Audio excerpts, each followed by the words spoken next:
Elle s'est mariée avec un esprit, un diable en personne, mais elle ne le savait pas. Elle ne suivait que l'argent de l'homme. Aujourd'hui, elle regrette. Tout a commencé lorsqu'elle rencontra Julien, un riche entrepreneur respecté en ville.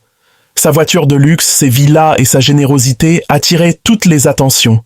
Mais derrière ses sourires, personne ne connaissait vraiment son passé. Julie pensait avoir trouvé le mari parfait. Les cadeaux étaient somptueux, les voyages fréquents, la vie rêvée. Pourtant, des rumeurs circulaient. Certains disaient que sa fortune n'était pas normale, qu'il avait signé un pacte mystérieux.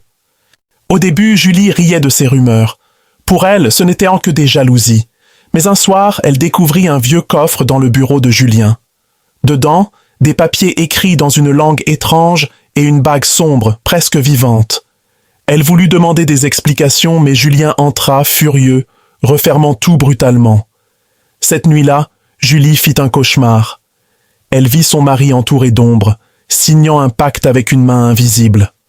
Au réveil, son cœur battait fort. Plus le temps passait, plus elle remarquait des choses étranges. Des bruits la nuit, des murmures, des regards inquiétants. Julie comprit trop tard.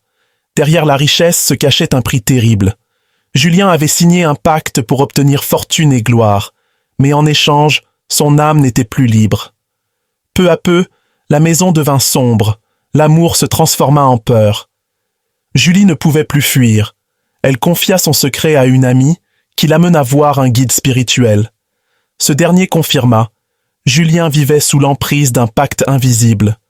Julie pleura, regrettant d'avoir choisi l'argent au lieu du vrai bonheur. Son histoire devint une leçon partagée, ne jamais courir derrière la richesse sans connaître la vérité.